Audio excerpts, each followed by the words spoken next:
ওদের কাছে মুখের জোর বেশি, আমাদের কাছে ইমানের জোর বেশি। মুখের জোরের চাইতে ইমানের জোর দামি না কম দামি বলেন? কাফেরদের মুখের জোর ছিল, দেখা দেবো, আসো মোহাম্মদ, আইসো দেখা দেবো। রসুল বলে ঠিক আছে দেখাইলাম। খেলা তারা দেখাবে কি? খেলা তো মোহাম্মদ রসুল্লাহ ১,৫০০ বছর আগে দেখাই দিচ্ছে। ৩১৩ জনকে দিয়ে ১,০০০ কুপঘাত করছে। এটা হলো আসল খেলা। লাঠি নাই, তরবারি নাই, ডাল নাই, ঘোড়া নাই, কিচ্ছু নাই, খালি হাতে মায়ের খায়া ভূত হয়ে গেছে সব কাছে। খেলা দেখাইছে রসুল। এই জন্য নাস্তিকদেরকে সুযোগ দিতে নাই, বেঈমানদেরকে সুযোগ দিতে নাই। ওদেরকে সুযোগ দিলেই ওরা আমাদেরকে চেকে বসবে, জেকে বসবে। এটা শাহজালালের ভূমি, কিন্তু এটা শাহপরানের ভূমিতে আপনারা আছেন। এত কষ্ট করে ইসলাম প্রচার করছে দুটি কয়েক নাস্তিকের হাতে দেশ দেওয়ার জন্য নয়।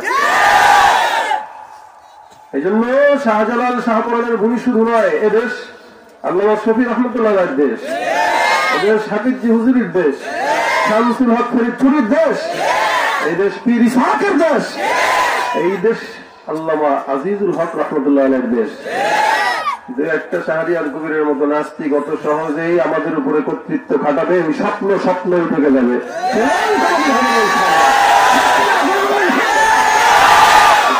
শাহজালালের নির্ভীক সৈনিকেরা খতম করো নাস্তিকদের চালাচা মুন্ডা গোলা। শাহপরানের নির্ভীক সৈনিকেরা খতম করো নাস্তিকদের চালাচা মুন্ডা গোলা। অলিদের এই ভূমিতে বিপ্লবেরই মশাল জ্বালা, অলিদের এই ভূমিতে বিপ্লবেরই মশাল জ্বালা। ছুটে আয় শাহজালালের নির্ভীক সৈনিকেরা খতম করো নাস্তিকদের চালাচা মুন্ডা গোলা। শাহজালালের স্বপ্ন ছিল আল কোরআনের জ্বলবে আলো, শাহজালালের স্বপ্ন ছিল আল কোরআনের জ্বলবে আলো। সে আলো ছড়িয়ে দিতে, সে আলো ছড়িয়ে দিতে বিপ্লবেরই মশাল জ্বালা। ছুটে আয় শাহজালালের নির্ভীক সৈনিকেরা খতম করো গোবিন্দর চালাচা মুন্ডা গোলা। অলিদের এই ভূমিতে বিপ্লবেরই মশাল জ্বালা, অলিদের এই ভূমিতে বিপ্লবেরই মশাল জ্বালা। ছুটে আয় শাহজালালের নির্ভীক সৈনিকেরা খতম করো নাস্তিকদের চালাচা মুন্ডা গোলা। ঠিক না? একটু ভয় লাগে? বেশি লাগে? আপনারা হলেন বুজুর্গদের সোহবত প্রাপ্ত ইমানদার, শাহজালালের রুহানি সন্তান। আপনারা যদি ভয় পান তাহলে সাহস জোগাবে কে বলেন? আল্লাহ পাক আমাদেরকে ঈমান ও কুওয়াত বাড়িয়ে দিন বলেন আমিন। এই সময়টা মুসলমানের এক হওয়ার সময়। আপনারা দেখেছেন গত বেশ কয়েকদিন আগে চট্টগ্রামে যারা স্লোগান দিয়েছিল হেফাজতের 2 গালে জুতা দাও, চরমোনায়ের 2 গালে জুতা দাও, কওমের দালালেরা হুঁশিয়ার সাবধান। ওরা কিন্তু হেফাজতের শত্রু না, ওরা কেবল চরমোনায়ের শত্রু না, ওরা আওয়ামী লীগের শত্রু না, বিএনপির শত্রু না, ওরা গোটা মুসলমানের শত্রু। ওদের এই স্লোগান শুধুমাত্র আপনার আমার বিরুদ্ধে না, গোটা মুসলিম জাতির বিরুদ্ধে তাদের স্লোগান। এই মুহূর্তে কি আমাদের একজন আরেকজনকে স্টেজে উঠে গালি দেওয়ার মুহূর্ত না। এখন এই সময় নাস্তিকদেরকে যারাই পরাজিত করবে আমরা তাদের পক্ষে। মানুষ সবসময় একরকম থাকে না, সবসময় মানুষ গুনাহের উপরেও থাকে না। আমাদের শত্রুতা আল্লাহর জন্য, আমাদের বন্ধুত্ব আল্লাহর জন্য। আমরা যদি কাউকে মহব্বত না করি বুঝতে হবে অবশ্যই এখানে কোনো ঝামেলা আছে। কারোর সাথে বিরোধিতা করলে অবশ্যই বুঝতে হবে তার আকীদায় ঝামেলা আছে। যেমন আমরা এর আগে বিরোধিতা করেছিলাম একজন বক্তা, কেন করেছিলাম? তার আকীদার কারণে।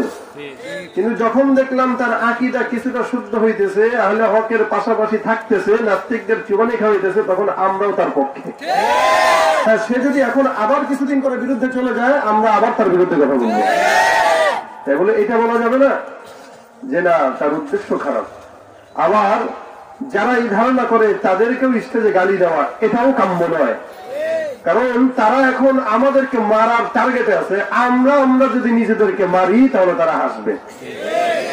এজন্য এমন কাজ না করা যেই কাজে ইহুদিরা হাসে, নাস্তিকেরা হাসে, সন্ত্রাসেরা হাসে, বিধর্মীরা হাসে, বেঈমানেরা হাসে। আমরা সবাই দলে ভিন্ন হইতে পারি, আমাদের পীর ভিন্ন হইতে পারে, দিন শেষে প্রত্যেকটা মুসলমানের আল্লাহ এক, রসুল এক, ইসলাম এক, এতে কোনো সন্দেহ আছে?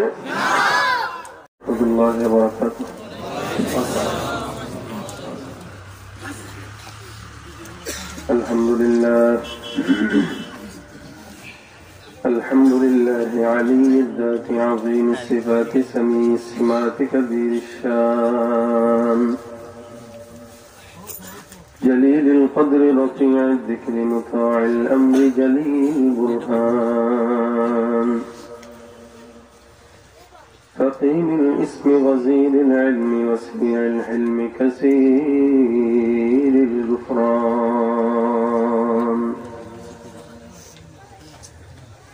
جميل الثناء جزيل العطاء مجيب الدعاء عميم الإحسان ونشهد أن لا إله إلا الله وحده لا شريك له ونشهد أن سيدنا وسندنا وحبيبنا وحبيب ربنا وطبيبنا وطبيب قلوبنا ومولانا محمدا عبده ورسوله صلى الله تعالى عليه وعلى آله وأصحابه وبارك وسلم تسليما كثيرا كثيرا الذي أرسله الله تعالى بالحق بشيرا ونذيرا وداعيا إلى الله بإذنه وسراجا منيرا أما بعد فأعوذ بالله من الشيطان الرجيم بسم الله الرحمن الرحيم الله لا إله إلا هو الحي القيوم لا تأخذه سنة ولا نوم صدق الله مولانا العظيم وصدق رسوله النبي الكريم وقال النبي صلى الله عليه وسلم من قال لا إله إلا الله إيمانا واحتسابا فدخل الجنة أو كما قال النبي عليه الصلاة والسلام وقال تعالى في شان حبيبه إن الله وملائكته يصلون على النبي يا أيها الذين آمنوا صلوا عليه وسلموا تسليما زبان كل درود إبراهيم بوري اللهم صل على محمد وعلى آل محمد كما صليت على إبراهيم وعلى آل إبراهيم إنك حميد مجيد اللهم بارك على كما باركت على إبراهيم وعلى آل إبراهيم إنك حميد مجيد لا إله إلا الله لا إله إلا الله لا إله إلا الله لا إله ইল্লাল্লাহ লা ইলাহা ইল্লাল্লাহ লা ইলাহা ইল্লাল্লাহ লা ইলাহা ইল্লাল্লাহ লা ইলাহা ইল্লাল্লাহ লা ইলাহা ইল্লাল্লাহ মুহাম্মাদুর রাসূলুল্লাহ সাল্লাল্লাহু আলাইহি ওয়াসাল্লাম সুবহানাকা লা ইলমা লানা ইল্লা মা 'আল্লামতানা ইন্নাকা আনতাল আলিমুল হাকীম রব্বি ইশরাহ লি সাদরি ওয়া ইয়াসসির লি আমরি واحلل عقدة من لساني يفقهوا قولي أستغفر الله ربي من كل ذنب وأتوب إليه لا حول ولا قوة إلا بالله العلي العظيم الحمد لله দারুত তাকওয়া মহিলা মাদ্রাসার উদ্যোগে আয়োজিত সপ্তম বার্ষিক ওয়াজ মাহফিলের উপস্থিত আজকের সম্মানিত সভাপতি দিন প্রিয় ইসলাম প্রিয় ভাইরা, গভীর রাত পর্যন্ত শীতের ভিতরে আল্লাহ পাক রব্বুল আলামিন আপনাকে আমাকে কবুল করে দ্বীনি মজলিসে বসার তৌফিক দান করেছেন। জবান খুলে সকলে আল্লাহ পাক রব্বুল আলামিনের দরবারে শুকরিয়া আদায় করে বলি আলহামদুলিল্লাহ।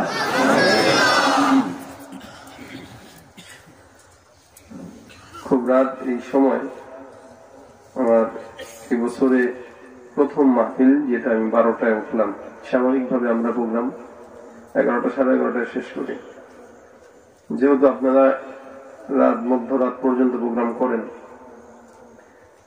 সেই হিসেবে আরেক প্রোগ্রাম থাকা, এরপরে আসা, অবস্থা স্বাস্থ্যেরও অবনতি, কণ্ঠেরও অবনতি। এরপরে আমি যেই জিনিসগুলো দিয়ে ওয়াজ করি, মাইকের সেই ব্যবস্থা নাই, শুধুমাত্র মাইক, সবকিছুই দুর্বল। আল্লাহ পাক যেন আমাকে সবল বানা দেয়, বলেন আমিন। আপনারা দুর্বল থাকেন না, তো আওয়াজ দিলে অল্প কিছুক্ষণ আলোচনা ইনশাল্লাহ করব। যেই রব্বুল আলামিন আপনাকে আমাকে এই দয়া করে মায়া করে এই পর্যন্ত বসাইলেন, সে আল্লাহ পাক রব্বুল আলামিনের দরবারে আরো একবার জবান খুলে বলি আলহামদুলিল্লাহ। শীত লাগতেছে? গরম? কি লাগে? মিডিয়াম, হালকা শীত না? অনেকে যে পকেটের ভিতরে হাত দিয়ে ধরে বসছে, শীত হাত উঠাবেও না, ওতক বেরো দিবে না, এই হাতটা চাদর থেকে বাইর করেন, বের করে হাত এটা উঠান, না রায় তাকবীর। মুঠ হবে, মুঠ মুঠ করছেন, মুঠ করছেন। এই মুঠ হইল নাস্তিকদের বিরুদ্ধে। উল্টা পাল্টা করলে ঘুষা নাক ফাটা দেবো। আমরা শিখছি ওদের কাছ থেকে, ওরা আমাদেরকে হাত ভাঙতে চায়, আমরা ওদের নাক ফাটাবো। ওরা যত হাত ভাঙার কথা বলবে, আমরা তত এরকম মুঠ করে ঘুষি দেখাবো, ঘুষি। নারায়ে তাকবীর, নারায়ে তাকবীর। শরীর গরম হচ্ছে, হ্যাঁ? এই শীত এটা মারাত্মক খারাপ। এটাতে যত সুযোগ দিবেন তত জেগে বসবে। শীতরে বেশি সুযোগ দিতে নেই। আপনি যত শীত করবেন, এটাতে যত সুযোগ দিবেন তত জেগে বসবে। নাস্তিকদেরকে যত সুযোগ দিই তত জেগে বসে। নাস্তিক আর শীত সমান না, তাহলে সুযোগ দেবো না ইনশাআল্লাহ। অত সোজা হাত ভাঙা, অত সোজা বুড়িগঙ্গায় বাসানো, অত সোজা। ওরা যদি একবার গোস্ত খায় দিনে, আমরা খাই 3 বার। শক্তি আমাদের বেশি। ওদের কাছে মুখের জোর বেশি, আমাদের কাছে ইমানের জোর বেশি। মুখের জোরের চাইতে ইমানের জোর দামি না কম দামি বলেন? কাফেরদের মুখের জোর ছিল, দেখা দেবো, আসো মোহাম্মদ, আইসো দেখা দেবো। রসুল বলে ঠিক আছে, দেখাইলাম। খেলা তারা দেখাবে কি? খেলা তো মোহাম্মদ রসুল্লাহ 13,000 বছর আগে দেখাই দিচ্ছে। 313 জনকে দিয়ে 1000 রেক উপঘাত করছে। এটা হলো আসল খেলা। লাঠি নাই, তরবারি নাই, ডাল নাই, ঘোড়া নাই, কিচ্ছু নাই, খালি হাতে মায়ের খায়া ভূত হয়ে গেছে সব কাছে। খেলা খেলা দেখাইছে রাসূল। এই জন্য নাস্তিকদেরকে সুযোগ দিতে নাই, বেঈমানদেরকে সুযোগ দিতে নাই। ওদেরকে সুযোগ দিলেই ওরা আমাদেরকে চেকে বসবে, জেকে বসবে। এটা শাহজালালের ভূমি, কিন্তু এটা শাহপরানের ভূমিতে আপনারা আছেন। এত কষ্ট করে ইসলাম প্রচার করছে দুটি কয়েক নাস্তিকের হাতে দেশ দেওয়ার জন্য নয়। এই জন্য শাহজালাল শাহপরানের ভূমি শুধু নয়, এদেশ আল্লামা শফি রহমতুল্লাহর দেশ, এদেশ হাফিজি হুজুরের দেশ, শামসুল হক ফরিদপুরের দেশ, এই দেশ পীর ইসহাকের দেশ, এই দেশ আল্লামা আজিজুল হক রহমতুল্লাহের দেশ। দু একটা শাহরিয়ার কবিরের মতো নাস্তিক অত সহজেই আমাদের উপরে কর্তৃত্ব খাটাবে, ওই স্বপ্ন উঠে যাবে।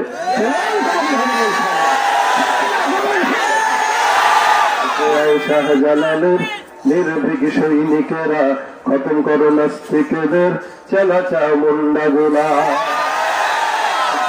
শাহপরানের নির্ভীক সৈনিকেরা খতম করো নাস্তিকদের চালাচা মুন্ডা গোলা। অলিদের এই ভূমিতে বিপ্লবেরই মশাল জ্বালা, এই ভূমিতে বিপ্লবেরই মশাল জ্বালা। ছুটে আয় শাহজালালের নির্ভীক সৈনিকেরা খতম করো নাস্তিকদের চালাচা মুন্ডা গোলা।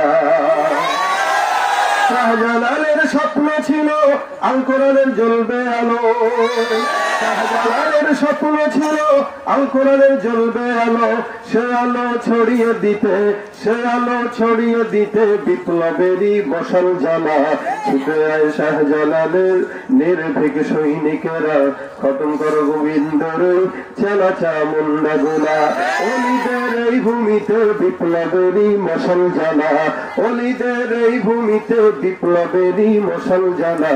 ছুটে আয় শাহজালালের নির্ভীক সৈনিকেরা খতম করো নাস্তিকদের চালাচা মুন্ডা গোলা। ঠিক না? একটু ভয় লাগে?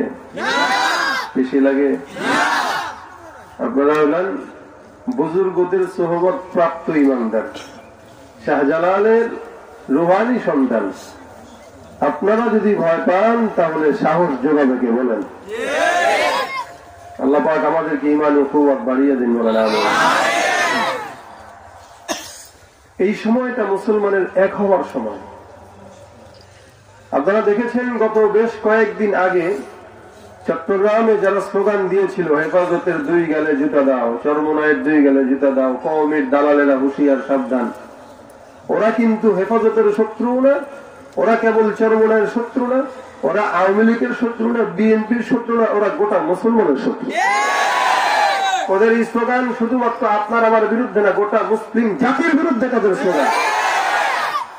এই মুহূর্তে কি আমাদের একজন আরেকজনকে স্টেজে উঠে গালি দেওয়ার মুহূর্ত না। এখন এই সময় নাস্তিকদেরকে যারাই পরাজিত করবে আমরা তাদের পক্ষে। মানুষ সবসময় একরকম থাকে না, সবসময় মানুষ গুনাহের উপরেও থাকে না।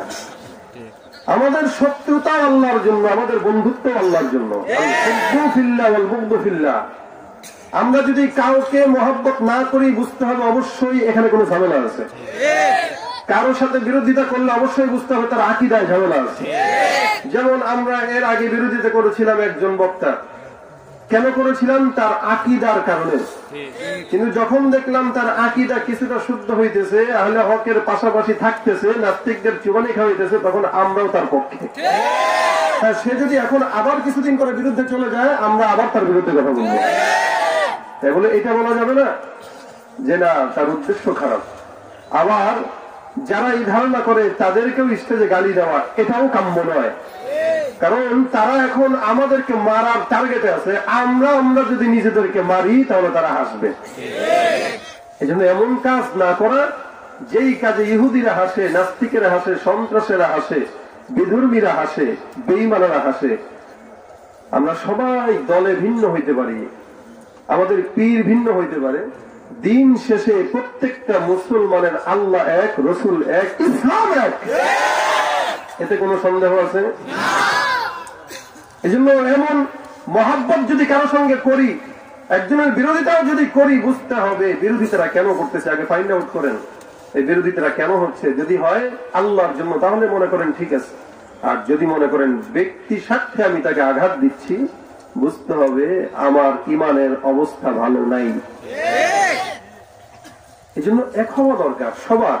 আমি নিজেও আমাকে এটা বলি, দরকার এক হওয়া। প্রত্যেক মুসলমান এক হইলে, নাস্তিক খুব বেশি না। আমাদের বাংলাদেশে যারা নাস্তিকতা করে এরা মূলে নাস্তিক না, এরা মূলে কিন্তু সব মৌলবাদী। ওর বাপেও মুসলমান, মাও মুসলমান, ও মুসলমানের ঘরে জন্ম নিয়েও নাস্তিকগিরি করে।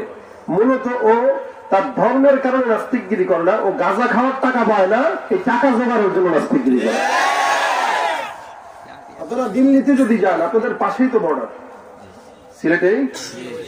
তাহলে আমি গত বছর ইন্ডিয়ায় প্রোগ্রামে যাওয়ার পরে আসল নাস্তিকদেরকে দেখছি। ওখানে দুইটা দল আছে, একটা বামফ্রন্ট, আরেকটা হচ্ছে আপনার বিজেপি। এই বামফ্রন্টটা হচ্ছে মূলত ওরা নাস্তিক, আর বিজেপি তো চিনেনি। এখন দেখি মুসলমানরাও স্লোগান দিতেছে বামফ্রন্টের পক্ষে। আমি একজনকে জিজ্ঞাসা করলাম, ভাই মুসলমান হয়ে নাস্তিক সরকার ক্ষমতায় আসবে এই কথা বলেন কেন? তো ভাই নাস্তিকরা ওগুলার চেয়ে হাজার গুণে ভালো। কেন? ওদের তো কোনো ধর্ম নাই, ওরা মসজিদও বানায়, মন্দিরও বানায়, গির্জাও বানায়, সব বানায়। ওরা দেশে ক্ষমতায় থাকলে মাহফিলও হয়, সবকিছু হয়। আমি বললাম তার মানে এরা হচ্ছে নাস্তিক? বলে হ্যাঁ, এরা হিন্দুদেরকেও সহযোগিতা করে, মুসলমানদেরকেও করে, খ্রিস্টানদেরকেও করে, বিধর্মীদেরকেও করে, কারণ এদের তো কোনো ধর্ম নাই। নাস্তিকতা মানে কি? কোন ধর্মই তারা পছন্দ করে না। কিন্তু আমাদের বাংলাদেশের নাস্তিক যারা, ওদের দেখবেন হিন্দু, খ্রিস্টান, ইহুদি, নাসারাদের ব্যাপারে কোন চুলকানি নাই, যত খাও জানি সব মুসলমানদের ব্যাপারে। তার মানে বুঝতে হবে ও গাজার টাকা পায় না, হ্যাঁ এটা পায় না, এটা খাবার টাকার জন্য নিজের ইমানকে বিক্রি করে দিচ্ছে। 10,000 টাকা পায়, 5,000 টাকা পায়, ওটা দিয়ে মুখ ঠান্ডা করে, দিন ঠান্ডা করে। এটা হলো এই নাস্তিক। আমাদের দেশে জানে কেউ যদি একটু ভাইরাল হইতে চায়, বেশি কিছু লাগবে না, খালি ইসলামের বিপরীতে একটা কথা বলে দেন, ভাইরাল। কে চিনত বলেন ওই অফিসারকে যে হাত ভাঙার কথা বলছে? কে চিনত? বলে দিছে, মানুষ চিনে গেছে, শেষ। চিন্তা করছি একটু ভাইরাল হয়ে আমার মানুষ চিন। ভাইরাল তো আমাদের দেশে হিরো আলমও হয়েছে। সবাই যদি হিরো আলম হতে চান, হবে? এই বড় হওয়া কি আসল বড় হওয়া? সে চিন্তা করলো আমি একটু ভাইরাল হই। মাদ্রাসা, হ্যাঁ আমাদের মাদ্রাসাগুলো জনগণের টাকায় আমরা চালাই, আর এরা উগ্রবাদী ছড়ায়, সন্ত্রাস হয়, আমাদের টাকায় এরা চলে। কত বড় দাপট দেখছেন? এই মাদ্রাসা আপনাদের টাকায় চলে, হ্যাঁ কথা সত্য, কথা সত্য না? আপনারা টাকা না দিলে মহিলা মাদ্রাসা চলতে পারতো না। আপনি না যদি মনে করেন আপনার টাকা ছাড়া চলতে না পারো, তাহলে ভুল মনে করবেন। আপনার টাকা না থাকলেও আল্লাহ পাক আরেকজনকে দিয়ে মাদ্রাসা চালাবে। দিনের কাজ কোনোদিন বন্ধ থাকে না। কওমি মাদ্রাসা জনগণের টাকায় চলে, জনগণের টাকায় জনগণের খেদমত করে। কারণ এখানে অনেক গরিবের ছেলে পড়ে না, গরিবের মেয়েও পড়ে। তা আপনার থেকে টাকা নিয়ে আরেক গরিবের মেয়েকে সে পড়াইতেছে, তার মানে আপনার টাকা জনগণ দিয়ে দিতেছে। আপনিও জনগণ, সেও জনগণ, জনগণের টাকায় জনগণের খেদমত করে, ঠিক না? যিনি এই কথাটা বললেন তিনি চিন্তা করলেন না তারা তো জনগণের টাকায় চলে, মাদ্রাসা তো জনগণের টাকায় চলে, কিন্তু আমরা তো ওই জনগণের টাকায় চলি, আমরাও তো সেই জনগণের টাকায় চলি। তারা তো আর সরকারি বেতন পাওয়া মানে জনগণের টাকায় বেতন পাওয়া। আপনার কষ্টে অর্জিত টাকা দিয়ে আমরা সরকারকে ট্যাক্স দেই, সেই ট্যাক্সের টাকা তাকে সরকার বেতন দেয়। তারপরে কয় এরকম টেবিল একটা বিছায়া চাঁদা বাড়া শুরু করে, টাকা দাও, মসজিদ মাদ্রাসার জন্য টাকা দাও। আরে আমরা যদি তোমাদের থেকে সদকা না নিতাম, তোমাদের জাকাত না নিতাম, তাহলে টাকাও হালাল হইতো না, হারাম হয়ে যেত। কথাবার্তা তো হিসাব করে বলে না, ঝামেলা হইলো এখানে। ওনাদের বুঝ নাই, ঝামেলা হইলো এখানে। ওলামা একরাম মাদ্রাসা মসজিদ, আপনি যদি মাদ্রাসায় জাকাতের টাকা দেন, এটা আল্লাহর একটা ফরজ বিধান, ঠিক না? আপনি জাকাতের টাকা দিলেন, গরিব ছেলেরা আপনার জাকাতের টাকা খায়া বড় হয়েছে। যারা আমাদেরকে খোটা দেয় যে জাকাত খায়, জাকাত খায়, আমরা জাকাত খাই, এটা আল্লাহর ফরজ বিধান, আপনার মতো ঘুষ খাই না। যারা সুদ খায় ওরা তো জাকাতের চাইতেও খারাপ। জাকাত তো আল্লাহর ফরজ বিধান, আর সুদ এটা তো কি বলবো, পেটটাকে জাহান্নাম বানানো ছাড়া কিছু না। মানুষ আজ মানুষ নাই, অমানুষ হয়ে গেছে। আল্লাহ পাক এদেরকেই বলেন উলাইকা কাল আনআম বাল হুম আযাল। এই এরা গরু, এরা ছাগল, এরা শুয়োর, এরা কুকুর, এরা বিড়াল। না না না, এরা কুকুরের চাইতেও খারাপ। এক জায়গায় বলেন আশরাফুল মাখলুকাত, আরেক জায়গায় বলেন কুকুরের চাইতেও খারাপ। কুকুরের চাইতে মানুষ আবার কিভাবে খারাপ হয়? আপনাদের এলাকায় কুকুর সমিতি আছে? 10 জন 15 জন কুকুর মিলে সমিতি করছে যে আমরা কুত্তা সমিতি, একজন সভাপতি। কোনটা সভাপতি? যেটা দেহটা হয়তো বড় করে বেশি ডাক দিতে পারে। আমি প্রত্যেকদিন বাসায় গেলে গাড়িটা রোডে ঢুকাইলে আমার মোটামুটি কুত্তা সমিতি স্বাগতম জানায়। আপনাদেরকে জানায়নি?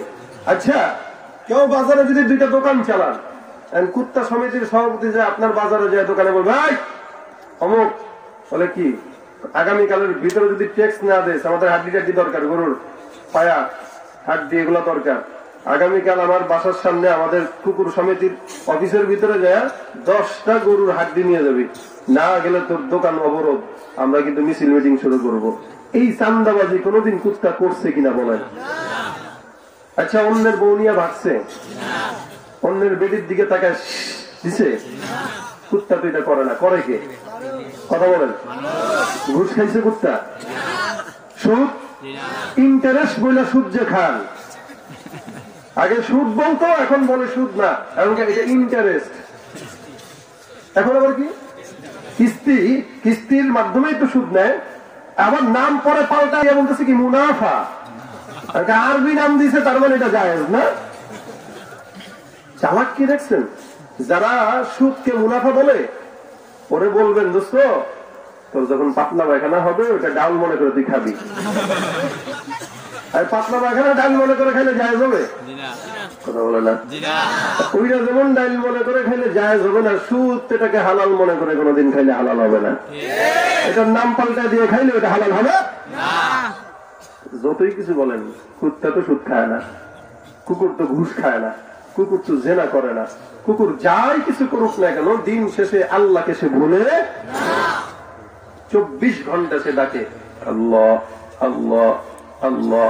একটা কুকুর কেন, একটা গোড়াল কেন, একটা ছাগল কেন, একটা গরু কেন, প্রত্যেকটা মাখলুকাত জিকির করে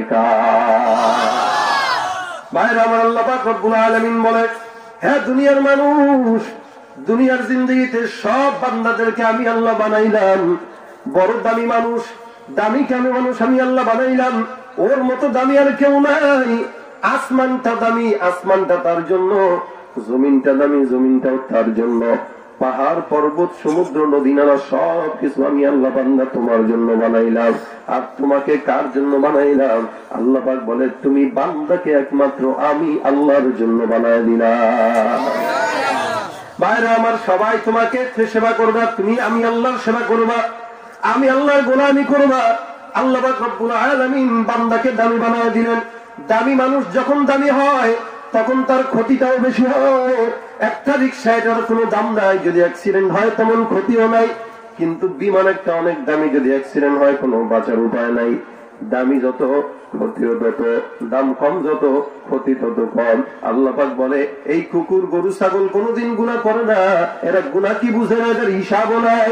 হে মুসলমান, কুত্তা ঘুষ খায় না, কুকুর সুদ খায় না, কুকুর জেনা করে না, কুকুর অন্যের হক নষ্ট করে না, কিন্তু তুমি মানুষ হওয়ার পর মানুষের হক নষ্ট করলা, রিলিফের মাল চুরি করলা। শীতের সময় 100টা কম্বল সরকার দিছে, 50টা কম্বল চুরি করা আছে না নাই? আল্লাহ পাক বলে কুকুর যেই কাজটা করে না ওই কাজটা তুমি মানুষ হয়ে করার কারণে তুমি কুকুরের চাইতেও খারাপ। ঘাটে যায় না চলা এই মানুষের ভিড়ে, ওই ভিড়ের মাঝে আবার কেহ অন্যের পকেট মারে। কি মানুষ মারে না কুত্তা মারে? ঘাটে যায় না চলা এই মানুষের ভিড়ে, ওই ভিড়ের মাঝে আবার কেহ অন্যের পকেট মারে। তাকেও যদি মানুষ বলো আমার বলার কিছুই নাই, মানুষ দেখতে চলো এবার জাদু ঘরে যাই সবাই, ঠিক না? চেহারা দেখা যায় মানুষের মতো, মূলত মানুষটা কুকুর। হ্যাঁ, মানুষের চেহারা গুনাহের ছাপ যদি আয়নার ভিতরে দেখা যাইতো, আপনি আমি কোনদিন আয়নার দিকে তাকাইতে পারতাম না। দেখা যাইতো প্রত্যেকটা মানুষের চেহারা কুকুর শুয়োরের মতো হয়ে রয়েছে। এ ভাইরা আমার, আল্লাহ পাক রব্বুল আলামিন বলে বান্দা তোমাকে আমি আল্লাহ দামি বানাইলাম। দামি কেন? বলে সম্পদের কারণ। বলে না না, সম্পদের কারণে না। দাম কেন? বলে অর্থের কারণ বলে না, দাম কেন, ক্ষমতার কারণ বলে না। আল্লাহ পাক হাদিসে কুদসির ভিতরে বলেন, ইন্নাল্লাহা লা ইয়ানজুরু ইলা সুওয়ারিকুম ওয়া আমওয়ালিকুম ওয়ালাকিন ইয়ানজুরু ইলা কুলুবিকুম ওয়া আ'মালিকুম। হে আমার দুনিয়ার বান্দা, গোটা দুনিয়ার জিন্দেগিতে যত মুমিন আছে সবগুলো মানুষকে আমি আল্লাহ পাক রব্বুল আলামিন সম্পদ দিলাম, খাওয়াইলাম, বাঁচাইলাম, দুনিয়ার জমিনে আযাব দিয়া দিলাম, সৌন্দর্য দিয়া দিলাম। আবার কিছু মানুষকে কালো বানাইলাম, অর্থ দেই নাই, গরিব বানাইলাম, অসহায় বানাইলাম। মাগার মনে রাখবা, দুনিয়ার জিন্দেগির সব বান্দাদেরকে আমি আল্লাহ পছন্দ করি শুধুমাত্র তার সম্পদ আর আখলাক, সম্পদ আর তার ক্ষমতার কারণে নয়। আমি আল্লাহর কাছে বান্দা যদি পছন্দের হয়, একমাত্র আমি আল্লাহর কাছে ঈমানের কারণে বান্দা আল্লাহর কাছে পছন্দ হয়। আমার কাছে বান্দার চেহারার কোনো দাম নাই, আমার কাছে বান্দার সম্পদের কোনো দাম নাই, আমার কাছে বান্দার দাপটের কোনো দাম নাই, আমার কাছে বান্দার দাম একমাত্র ঈমান আর আখলাকের কারণে। ঠিক কিনা ভাইরা আমার? এই কারণে আল্লাহ পাক বলে, তোমার কাছে যদি সম্পদ না থাকে, তোমার কাছে যদি ক্ষমতাও না থাকে, তোমার কাছে যদি সৌন্দর্য না থাকে, যদি একটা জিনিস থাকে, সেটা কি বলে? ঈমান। এ মুসলমান, এটা এত সোজা না। 3 জিনিসের সমন্বয়কে ঈমান বলে। একটা হলো তাসদীক বিল জিনান, 2 নম্বরে করার বিল লিসান, 3 নম্বরে আমল বিল আরকান। অন্তর দিয়া বান্দা বিশ্বাস করবা আল্লাহ এক, তুমি তারপরে 2 নম্বরে স্বীকারোক্তি দিবা লা ইলাহা ইল্লাল্লাহ, 3 নম্বর আমল বিল আরকান, সমস্ত হুকুম আহকাম গুলো সুন্দর করে মানবা। এই 3 জিনিসের সমন্বয়কে বলা হয় ঈমান। আল্লাহ পাক রব্বুল আলামিন বলেন, তোমার একমাত্র 3 জিনিসের পর যদি তুমি জবান দিয়া বলো লা ইলাহা ইল্লাল্লাহ, অর্থাৎ আল্লাহ ছাড়া কোনো মাবুদ নাই। হে মুসলমান, ইহুদিরাও কিন্তু বিশ্বাস করে আল্লাহ এক, নাসারাও কিন্তু বিশ্বাস করে আল্লাহ এক, খ্রিস্টানরাও বিশ্বাস করে আল্লাহ এক। যদি বলেন এই সব কিছু কে বানাইলো, ওয়ালা ইন সাআলতাহুম মান খালাকাস সামাওয়াতি ওয়াল আরদা, যদি আসমান জমিন সৃষ্টি করলো কে, তাদেরকে যদি প্রশ্ন করা হয়, আল্লাহ পাক রব্বুল আলামিন বলে, তারা জবাব দিবে লা ইয়াকুলুনাল্লাহ, আসমানটাও বানাইছে আল্লাহ, জমিনটাও বানাইছে আল্লাহ, পাহাড়টাও বানাইছে আল্লাহ। কিন্তু তারা আল্লাহকে মানে, মাগার আল্লাহর সঙ্গে আরেকজনকে স্বীকারও করায় দেয়। ইহুদিরা বলে কি, ওয়াকালাতিল ইয়াহুদু উযাইরুন ইবনুল্লাহ ওয়াকালাতিন নাসারাল মাসীহু ইবনুল্লাহ। ইহুদিরা বলে উযাইর হলো আল্লাহর পুত্র, নাসারারা বলে মাসীহ হলো আল্লাহর পুত্র। তারা একজনকে মানে, কিন্তু একজনকে আরেকজনের সঙ্গে শরীক করায় দেয়। আর আমরা বলি কি, লা ইলাহা ইল্লাল্লাহ, আল্লাহ ছাড়া অন্য কোনো মাবুদ নাই। এটা আমাদের ঈমান। আল্লাহ পাক রব্বুল আলামিনের পয়গম্বর বলেন, কেউ যদি এই বাণীটা স্বীকার করে দেয়, মান ক্বালা লা ইলাহা ইল্লাল্লাহু ঈমানান ওয়া ইহতিসাবা ফাদাখালাল জান্নাহ। রাসূল বলেন, কেউ যদি ঈমানের সঙ্গে ইহতিসাবের সঙ্গে একবার জবান দিয়ে পড়ে লা ইলাহা ইল্লাল্লাহ, ওই ব্যক্তিটা যাবে কই? জান্নাতে। জবান দিয়ে ঈমানের সঙ্গে যদি সারা জিন্দেগি একবার শুধু বলে লা ইলাহা ইল্লাল্লাহ, রাসূল বলে সে সোজা জান্নাতে চলে যাবে।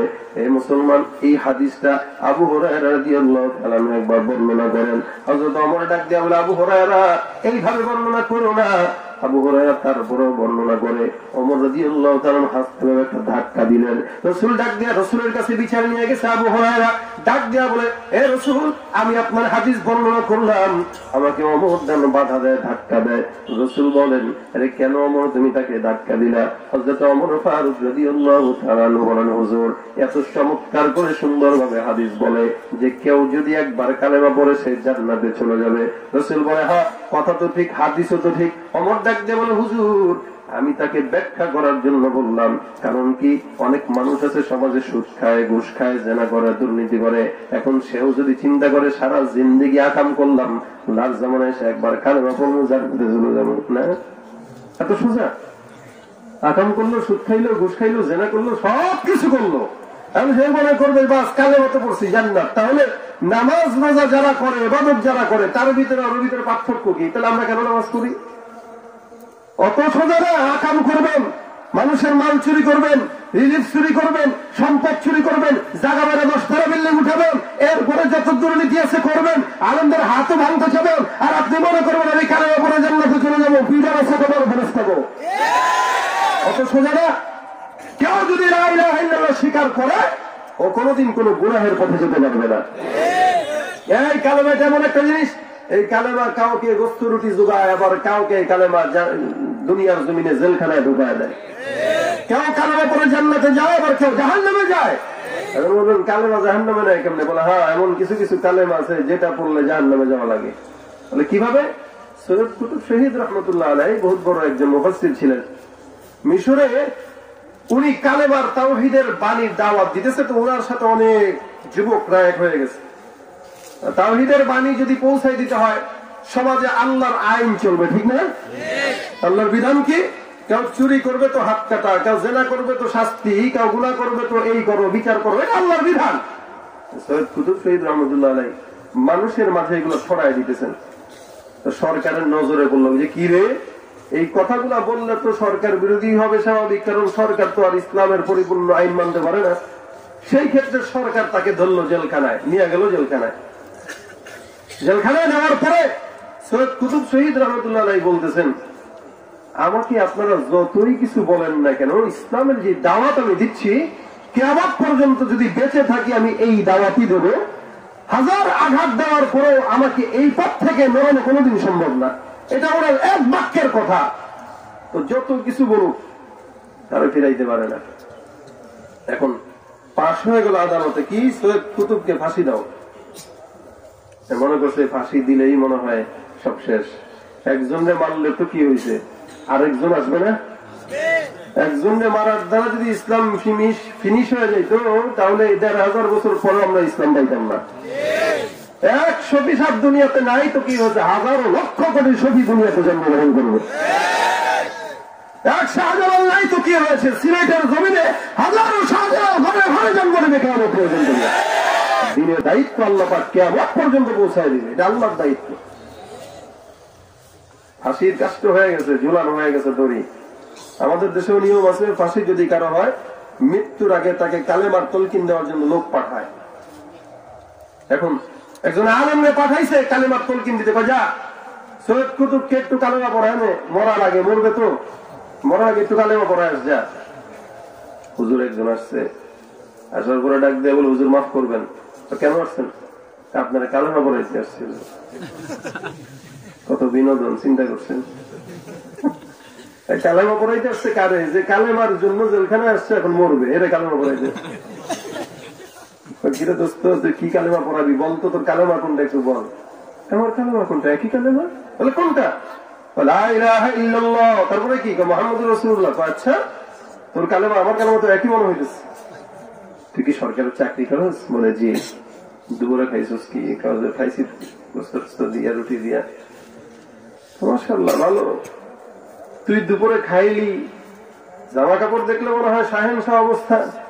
এরপরে আমার আসছিস কালেমা পড়াইতে, কালেমা শিখাইতে, সরকারের বেতন পাস। আমি কালেমার জন্য জেলখানায় আসছি, কালেমার জন্য এখন আমার ফাঁসি হবে।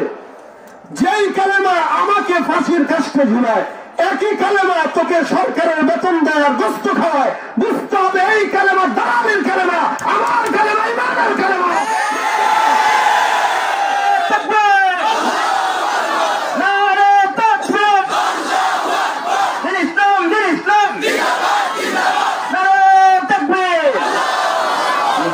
নামাজ রোজা ইমানদারির বড়াই করে, যদি ওই খোদার কোরআন নর্দমাতে থাকে পড়ে।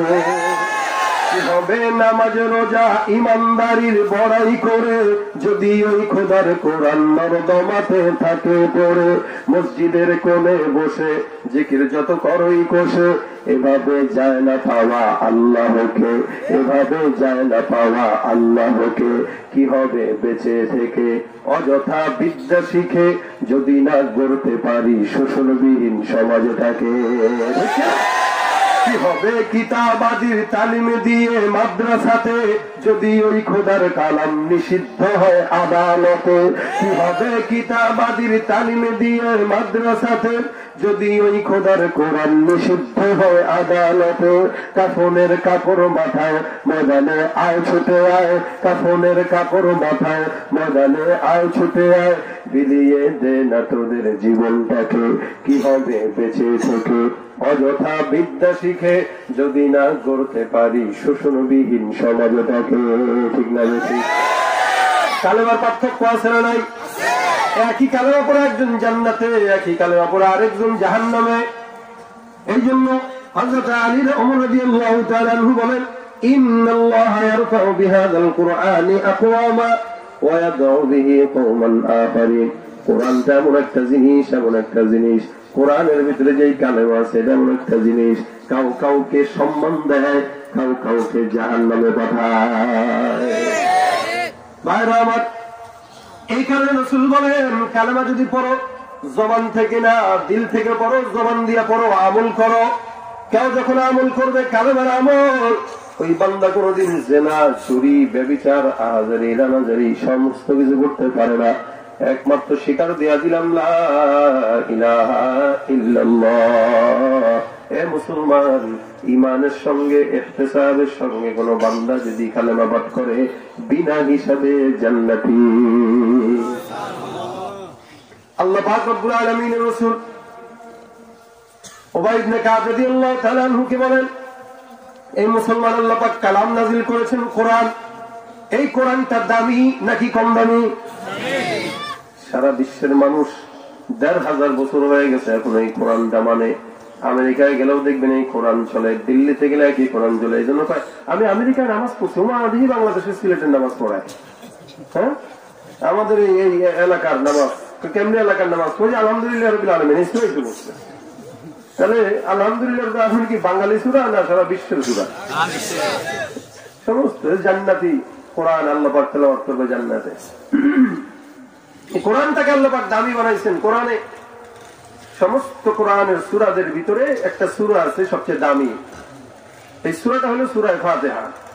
কোরআন শরীফের ভিতরে সবচেয়ে দামি সূরা সূরা ফাতিহা, এটাকে সূরা শিফাও বলে। আবার সমস্ত কোরআনে যত আয়াত আছে সব আয়াতের ভিতরেও দামি আয়াত আছে। কিছু জিনিসের ভিতরে তো শ্রেষ্ঠ জিনিস রাখে আল্লাহ। কোরআনের আয়াত সংখ্যা কত বলেন? হ্যাঁ, এই আয়াত সংখ্যার ভিতরে আল্লাহ পাক একটা আয়াতকে দামি বানাইছেন। আমরা তো এখন কোরআনের সূরা কয়টা এটা ভালো মতো জানি না। কোরআনের সূরা কয়টা? ওই দিন ফেসবুকে দেখলাম এক ভদ্রলোক একজনকে জিজ্ঞাসা করতেছে কোরআনের সূরা কয়টা, ৩৮৮টা। মারাত্মক বড় আলেম, আলিফ কি আলিফ বাতাসা ঘরে পড়ে বলা আলেম। হ্যাঁ, ঘরে আলিফ বাতাসা শিখলে ৩০০ সূরার ১১৪টার জায়গায় ৩৮৮ সূরা হওয়া স্বাভাবিক।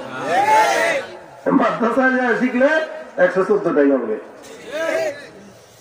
আমাদের বিদায় পাঠাইছে মাদ্রাসায়। হ্যাঁ, আল্লাহর কসম আমারে পিটান লাগে না, এমনি গেছি। বাবা স্কুলে নিচুলে ভর্তি করাইতে আমি দৌড় মেলায় চলে আসছি। আব্বা কিরে তুই চলে আসলি? আমি স্কুলে পড়তাম না, আমি মাদ্রাসায় পড়ব। এটা আমার কথা বলতেছি, ছোটকালে। আমার আব্বা ছিলেন যেহেতু সরকারি চাকরিজীবী মানুষ, চিন্তা করছে ছেলেরে সরকারি বানাই, দিছে স্কুলে। আমি দৌড় মেলায় চলে আসছি। বয়স আমার মনে আছে স্পষ্ট ৬ বছর হবে। তারপরে আম্মা বলে যেহেতু মাদ্রাসায় পড়তে চাইতেছে যান মাদ্রাসায় দেন, মাদ্রাসায় দেন। তা আমার তো পিটান লাগে নাই, তবে হ্যাঁ পিটায় যদি কেউ কাউকে, যেই জিনিসে যত আঘাত হয় সেই জিনিসের দাম তত বাড়ে। যেমন লোহার ভিতরে যত পিটাবেন এটা তত শক্ত হবে, মজবুত হবে। কোন জিনিস গড়তে গেলে ওটাকে আঘাত দেওয়া লাগে, আর না আঘাত দিলে তো ফার্মের মুরগি হয়। ঠিক না? আমরা কোরআনের জন্য মায়ের খাইলে এটা আমাদের জন্য বরকত। কি বরকত? তা আমাদের দেশে যুবকদেরকে জিজ্ঞাসা করলে কোরআনের সূরা কয়টা এটা বলতে পারে না। এটা বলতে পারে যে সাকিব আল হাসান কেমনে পিটায়, রোনালদো কেমনে খেলে, মেসি কেমনে খেলে, এরপরে আরো কি কি আছে এরা কেমনে খেলে এটা জানে। খেলে কই আর্জেন্টিনা, আরে ব্যাক করলে হেনে জীবন দেয়। কেন হারলো? আমি বাঁচতাম না। মর গাধা, তোর মতো মানুষের মরা দরকার। ওখানে খেলে, তোর এখানে এত আনন্দ কিসের, এত ক্ষতি কিসের? এরপরে আরেকজনকে ওই দিন দেখি ইউটিউবে জিজ্ঞাসা করছে, ভাই 4 জন নবীর নাম বলেন, আপনারা আরো অবাক হবেন এটা শুনে। সে জবাব দিতেছে আবু বকর, ওমর, ওসমান, আলী। সুবহানাল্লাহ নাকি? ও কত বড় জ্ঞানী, চিন্তা করছেন? হুজুর আমার ছেলের জ্ঞানের অভাব নাই, প্রশ্ন করবেন দেরি হবে, জবাব দিতে দেরি নাই। তাই নাকি? বলে হ্যাঁ। বল চারে চারে কত? 40। আমরা হইলাম এই জ্ঞানী আর কি, যে একা একা পড়ছি না, জীবনে 4 বার খতম দিছি কোরআন, আমাদের মনে করছেন আমি ইসলাম বুঝি না। হুজুরাই সব বুঝে। ইসলাম এখন অত অসহায় ধর্ম হয়ে গেছে, মুসি পর্যন্ত ফতুয়া দেয়। রিক্সাওয়ালা রিক্সা চালায় আর কয় মোল্লারা একা বুঝে ইসলাম, আমরাও কিছু বুঝি। তুই জানতে জানতে জানোয়ার হয়েছিস বেটা, খুব জানে না, জানতে জানতে জানোয়ার হয়েছে। এই জন্য তো রিক্সা চালায়, এই জন্য তো মুসিগিরি করে, এই জন্য তো সুদ ঘুষ খায়, দাড়ি নাই। বেশি জানে যে শয়তানে তো বেশি জানতো, তাই না? জানার নাম কামিয়াব না। আমাদের আকাবিররা বলতেন মানোগি তো বানোগি। কেউ যদি মানতে পারে সে বোঝা যায়, আর না মানতে পারলে সারা জিন্দগি ভর জানবেন, ওই জানা আপনাকে জান্নাত দেখাবে না। আমাদের দেশের বুদ্ধিজীবীরা কম জানে না, দেখেন না, বুদ্ধি বেচতে বেচতে মাথা চান্দি বানায় ফেলছে পুরো। ওর টুপিটা খালি খুললেই দেখবেন মাথার ভিতরে বাতি জ্বলতেছে, তাই চান্দি। এত বুদ্ধি বাপরে বাপ। ওই বুদ্ধির ভিতরে কোরআনের জ্ঞান ঢুকে না, যেই মাথায় কোরআনের জ্ঞান, দিনের জ্ঞান ঢুকে না, ওই বুদ্ধি দিয়ে কোনো লাভ নাই। আল্লাহ পাক গোটা কোরআন শরীফে সূরা দিয়েছেন কয়টা? 388। এই কোরআনের ভিতরে সূরার ভিতরে দামি সূরা ফাতিহা, আর সব আয়াতের ভিতরে দামি কি? এখন রাসূল উবাই ইবনে কাব রাদিয়াল্লাহু তাআলা আনহুকে জিজ্ঞাসা করেন, উবাই ইবনে কাব বলো তো তোমার মতে কি বলে, গোটা কোরআন শরীফে কোন আয়াতটা দামি একটু বলো তো। উবাই ইবনে কাব কেন, সাহাবা একরামদের একটা সরাসরি জবাব ছিল আল্লাহু আ'লামু ওয়া রাসূলুহু। আর উবাই ইবনে কাব কেমন সাহাবী জানেন? রাসূল একবার বসা, আল্লাহ পাক জিবরাইলকে পাঠিয়ে দিয়েছে, ডাক দিয়ে বলে হে জিবরাইল, রাসূল হুজুরকে যা বলো, হুজুর যেন উবাই ইবনে কাবকে জোরে জোরে তেলাওয়াত করে শোনায়। রাসূল বলেন উবাই ইবনে কাব, আমাকে আল্লাহ পাক আদেশ দিয়েছে তোমাকে তেলাওয়াত শোনানোর জন্য। তো উবাই ইবনে কাব বলে হুজুর আল্লাহ কি আমার নাম নিয়েছে? রাসূল বলে হ্যাঁ তোমার নাম নিয়েছে। উবাই ইবনে কাব আবার জিজ্ঞেস, হুজুর আল্লাহ কি আমার নাম নিয়েছে? বলে হ্যাঁ তোমার নাম নিয়েছে। উবাই ইবনে কাব বলে আল্লাহু আকবার, আমার মতো জাহান্দা বান্দার জন্য এর চাইতে বড় সৌভাগ্য আর কিছু হইতে পারে না যে কুদরতওয়ালা রব আমার নাম তার জবান দিয়ে নিয়েছে। আপনার নাম নিছে? রাসূল বলেন বলো একটু। তো উবাই ইবনে কাব বলতেছেন হুজুর আমার কাছে মনে হয় গোটা কোরআন শরীফের ভিতরে সবচেয়ে দামি আয়াত হলো আয়াতুল কুরসি। না সুবহানাল্লাহ, কালকে বাসা যাই করেন ঘুম আসে না? আমারও তো ঠেকা পড়ছে না, জোর করে করে আপনাদের আসলাম। আমার ঢাকায় যেতে হবে, কালকে সব দিনে আবার মাহফিল আছে যশোর, ওখানেও যেতে হবে। এজন্য যত তাড়াতাড়ি ছাড়বো তত আমার সুবিধা। এই কারণে রাসূল কারীম সাল্লাল্লাহু আলাইহি ওয়াসাল্লাম বলেন তোমার যে কথা এটা আমার পছন্দ হয়েছে। আমার কাছেও মনে হয় গোটা কোরআন শরীফের ভিতরে সবচেয়ে দামি সূরা, দামি আয়াত আয়াতুল কুরসি। পারেন এটা? পারেন না কারা কারা হাত? এটা হাত তুলবে না জানি, পারেন কারা কারা হাত তুলবেন? মাশাআল্লাহ মাশাআল্লাহ। অনেকে আছে পারে না, এটা পারার দরকার নাই না? দরকার আছে? কম না বেশি? বুঝবেন এটা কত দামি জিনিস। এক সাহাবী নামাজ পড়তেছে, এই আয়াতটা দামি হওয়ারও কারণ আছে কিছু। এখানে আল্লাহর নাম আছে, কিছু গুণবাচক, আল্লাহর পরিচয় ধরা আছে। এক সাহাবী মসজিদে নামাজ পড়তেছে, নামাজের পরে দোয়া করতেছে ইয়া হাইয়্যু ইয়া কাইয়্যুম, ইয়া হাইয়্যু ইয়া কাইয়্যুম। রাসূল বলেন হাইয়ুল কাইয়্যুম নামটা এত দামি, এই নামের উসিলায় যদি কেউ আল্লাহর কাছে চায় আল্লাহ পাক তার চাওয়া কবুল করে নেয়। হাই চিরঞ্জীব, দুনিয়াতে আপনি মরবেন, আমি মরবো, সবাই মরবে, বাঁচবে কে? সব শেষ, থাকবে কি? এই আয়াতকে কেউ কেউ বলেন ইসমে আজম। হযরত আলী ইবনে আবি তালিব রাদিয়াল্লাহু তাআলা বলেন আমরা যুদ্ধের ময়দানে চলে গেছি। কোন যুদ্ধে? বলে ওই বদরের যুদ্ধে। সাহাবীর সংখ্যা ছিল কতজন? 313 জন, সবাই জানি। আর কাফেরদের সংখ্যা ছিল প্রায় 1000। এখন 1000 সাহাবী, 313 জন সাহাবী 1000-এর বিরুদ্ধে যুদ্ধ করতেছে। তাদের কাছে লাঠি নাই, কিচ্ছু নাই, কোনো কিছু নাই। অল্প কয়েকটা হাতে গোনা ঘোড়া ছিল, 2-4-5টা, আর তরবারি ছিল হাতে গোনা কয়েকজনের, বাকি সবাই খালি। রাসূল কারীম সাল্লাল্লাহু আলাইহি ওয়াসাল্লাম পাঠায় দিয়েছেন যুদ্ধ করার জন্য। দেখেন আমাদেরকে মুসলমানদেরকে ইহুদিটা কেন ডরায় জানেন? আমাদের কাছে বিমান নাই, কামান নাই, গুলি নাই, পিস্তল নাই, কিচ্ছু নাই, মাগার আমাদের কাছে ইমানের অস্ত্র আছে, ঠিক না? যতদিন ইমানের অস্ত্র থাকবে ততদিন আমাদেরকে কেউ দমায় রাখতে পারবে না। আমাদের সবচেয়ে বড় অস্ত্র এটা।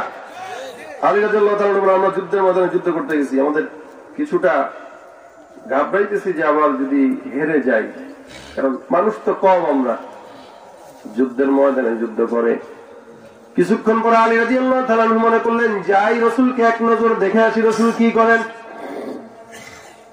আল্লাহর হাবিব সাল্লাল্লাহু আলাইহি ওয়াসাল্লাম যখন নাকি আলী রাদিয়াল্লাহু তাআলা আসলেন, তাকায় দেখে রাসূল করিম সিজদায় পড়ে দোয়া করে, ইয়া হাইয়্যু ইয়া কাইয়্যুম, ইয়া হাইয়্যু ইয়া কাইয়্যুম, হে রব্বুল আলামিন, মাওলা, আমার সাহাবায়ে কেরাম যারা বদরের যুদ্ধে যুদ্ধ করার জন্য রওনা হয়ে গেছে, হে রব্বে করিম, মেহেরবানি করে সাহাবাদের সঙ্গে তুমি আল্লাহ হয়ে যাও। বারবার দোয়া করে, বারবার দোয়া করে। রাসূল দোয়া, আল্লাহর দয়ার মাঝখানে কোনো পর্দা থাকে না। রাসূল যেই দোয়া করতেন সেই দোয়াই কবুল। আল্লাহর হাবিব সাল্লাল্লাহু আলাইহি ওয়াসাল্লাম দোয়া করে আলী রাদিয়াল্লাহু তাআলা চলে যায় যুদ্ধের ময়দানে। কিছুক্ষণ পর আবার রাসূলের কাছে চলে আসলেন দেখার জন্য। তাকায় দেখে একই অবস্থায় রাসূল করিম দোয়া করেন, আল্লাহ, তুমি মাওলা আমাদের সাহাবায়ে কেরামদেরকে সহযোগিতা করো। আল্লাহ পাক তুমি যদি চাও এমন সৈন্য পাঠায় দাও যে সৈন্যদেরকে কাফের বেঈমানরা দেখবে না। আল্লাহ রাসূল সাল্লাল্লাহু আলাইহি ওয়াসাল্লাম দোয়া করে, সাহাবায়ে কেরামদের মনে ভয়, না জানি আবার হয়ে যায় পরাজয়, কিন্তু কি করব? রাসূল তো এই জায়গায় দোয়া করে আর সাহাবায়ে কেরাম এই জায়গায় জিহাদ করতেছে। কিছুক্ষণ পর তাকায় দেখে সাহাবায়ে কেরামের দল, কি ব্যাপারটা কি? তরবারি দিয়ে যদি একটা আঘাত দেই, একজনে দিলে মরে হলো 3 জন। হায় হায়, অবস্থা এমন কেন? ব্যাপার কি? কাফেররা বুঝতেছে না, কিন্তু আমরা এত বেশি মানুষ, কেমন যেন বেশি মরে যেতেছে, ব্যাপার কি?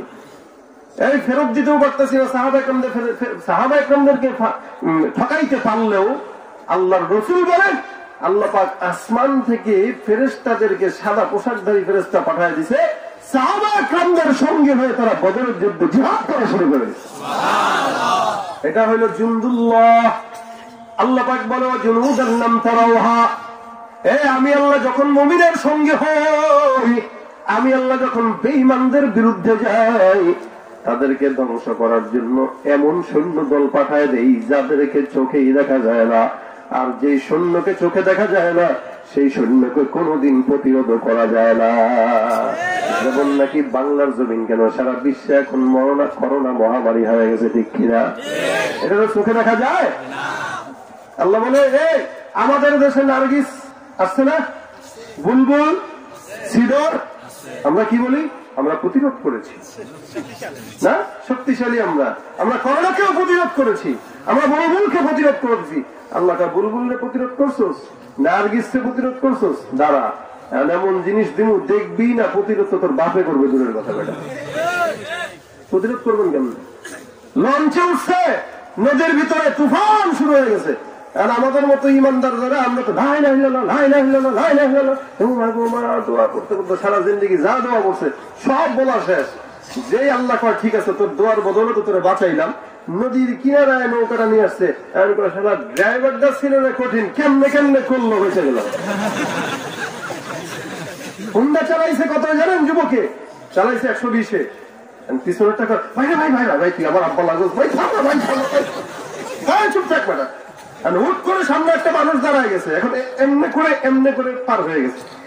ভাবলেন আমার পরে ভাই রে ভাই, তুই যদি না হইতি নিশ্চিত আজকে মরতাম। আল্লাহ আমি আল্লাহ বাঁচাইলাম, আর তুই ক্রেডিটটা এখন ড্রাইভার করিস না, ক্রেডিটটা ড্রাইভার করিস, ঠিক আছে? ঝড় থেকে তো আমি বাঁচাইলাম, প্রতিরোধ করছস তুই বলস। তুফান থেকে আমি বাঁচাইলাম, তুই বলস তুই প্রতিরোধ করছস। যেগুলাকে দেখা যায় প্রতিরোধ করা যায় এগুলোই না করলি। করোনা দিয়ে দিলাম, পারলে প্রতিরোধ করে দেখা দিই তোর বাপের ক্ষমতা আছে কিনা। চোখেই তো দেখা যায় না, প্রতিরোধ করবেন কিভাবে বলেন? এরপরেও কয় আমরা ভ্যাকসিন তৈরি করি না, কর। ইদানিং দেখি সংবাদের ভিতরে, এখন আগে তো করোনা টেস্ট করলে ধরা খাইতো, এখন ধরাও খায় না। আল্লাহ বলে তুই যেমন আমি তোর জন্য তেমন, যা তুই যত বাটপার হবি আমি তোর উপরে তত চালাকি করতে পারি না, পারি না বলেন তাহলে আল্লাহ। এখন পাল্লা ঠেকান, আপনারা কোন এটা ছোঁয়াছুঁই। আমি এর আগেও বলেছিলাম এটা নিয়ে কত জ্বালাতন আমার হয়েছে, যে মুসলমানদের জন্য করোনা না, একটা কথা বলছিলাম আর কি। এই কথাটা তো বাস্তব। যদি মুসলমানদের জন্য হয়তো মুসলমান ময়রা তামা তামা হয়ে যায়। তুমি আল্লাহ পাক ইহুদিদের জন্য গজব দেয়। এখন গজবের আশেপাশে যদি কেউ মুসলমান থাকে পড়ে যেতে পারে, ওরাও গজব ধরতে পারে। তবে মাথায় রাখবেন, আমরা গজবে মরলেও আমাদের জন্য জান্নাত আছে। মহামারীতেও যদি কোন মুসলমান মরে, রাসূল বলেন সে জান্নাতি। তাহলে আমরা মরলেও লাভ, বাঁচলেও। কিন্তু বাংলাদেশে যে এত মানুষ, আপনারা একটাও মাস্ক পরে আসেন নাই, আসছেন? মাস্ক কিসের আবার? অনেকে তো মার্চ মাসে মাস্ক পরছে, এখনো আর কিনে নাই, একটা দিয়া দিতেও করে, ওটাই চলতেছে। মার্চ মাসে কিনছে, তা কিনে ভাই মাস্ক যে আপনার অবস্থা বেগতিক, দূর বেড়া। এখন করোনা যদিও থাকে, করোনা শুধু বাপরে বাপ, আমার সে বড় করোনা হইল ওর মাস্ক। আমরা আল্লাহ দয়ায় আল্লাহ আমাদেরকে এখনো বাঁচায় রাখছে। এটা বাংলাদেশের উপরে আল্লাহর রহমত। শুনেছিলাম বুজুর্গদের মুখে বাংলাদেশে নাকি কোন সাহাবীর পদার্পণ হয়েছিল, হয়তো অনেকে ধারণা করে। কারণ গোটা ভারতবর্ষ চতুর্দিকে ইন্ডিয়া এবং মিয়ানমার সব তো ইহুদি খ্রিস্টানের রাষ্ট্র, হিন্দুদের রাজ্য। এদিক দিয়ে বঙ্গোপসাগর, মাঝখান দিয়ে ছোট্ট একটা দেশ। আল্লাহ পাক এত এই দেশে এত মুসলমান দিল কেমনে? সাহাবীদের পাড়া যেখানে পড়ে ওই জায়গায় ইসলামের ঘাঁটি হয়ে যায়। অনেকে বুজুর্গরা বলেন যে বাংলাদেশেও কোনো না কোনো সাহাবী যাওয়ার পথ দিয়ে এই দেশে পাড়া পড়েছিল, যার কারণে হয়তো আল্লাহ পাক এই দেশে মুসলমানের সংখ্যা বেশি বাড়ায় দিছে। আর যেই দেশে মুসলমানের সংখ্যা বেশি, ওই দেশে আল্লাহ গজব দিবে না? দিবে না। আল্লাহ দিলেও এটাকে নিউটনে রাখবে। নাহলে যেই পরিমাণ মানুষ, আমরা বাহিরের দেশগুলোতে দেখেছেন লকডাউনের পর লকডাউন, এসির ভিতরে বসছে 3 মাস, কারো লোকে দেখা নাই, বসাতেও দেখা করে না, এরপরও বসছে, মনে নেই? আর আপনারা যেভাবে লেগে লেগে আছেন, আলহামদুলিল্লাহ আল্লাহ আমাদেরকে মারে নাই। মুসলমান মরছে, আমি তো মনে করি যেগুলো মরছে ওগুলো আবু জাহেল মার্কাই মরছে। খাঁটি ইমানদাররা মরছে খুব কম। এটা আল্লাহর খাস রহমত, এদেশের মানুষের দোয়া, ওলামায়ে কেরামের দোয়া। কারণ করোনার সময় সারা বিশ্ব যখন বাঁচার জন্য অন্যদের উপরে নির্ভরশীল, আমরা মুসলমানরা মসজিদ বন্ধ হলেও ঘরে ঘরে মসজিদ তৈরি করে দিচ্ছি। আমরা মসজিদ বন্ধ তো কি হয়েছে, প্রত্যেকটা ঘরে ঘরে জামাত, স্বামী স্ত্রী সন্তান নিয়ে নামাজ আদায় হয়েছে। ওই দেশে আল্লাহ পাক করোনা দিয়ে মুসলমানদেরকে মারবে? ইনশাআল্লাহ আমাদের দিল বলে না। তবে আমরা আমাদের সতর্কতা অবলম্বন তো করবই। কারণ রাসূলকে এক সাহাবী এসে বলেন, হুজুর আলেকুহা ওয়া তাওয়াক্কালু আও উতলিকুহা ওয়া তাওয়াক্কাল, আমরা কি ঘোড়াটাকে বাইধা আল্লাহর উপর ভরসা করবো নাকি ছেড়ে দিয়া করবো? তো রাসূল বলেন আলেকুহা ওয়া তাওয়াক্কাল, আগে ওখানে বাঁধো তারপরে ভরসা করো। কারণ আপনি হুন্ডা চালাবেন 140-এ, যা আছে কবর আজকে দিলাম পুকুরের ভিতরে লাভ, আল্লাহ তুমি বাঁচাও, তোমার উপর ভরসা আছে আমার, আল্লাহকে বাঁচাইতেছি করে দাঁড়া।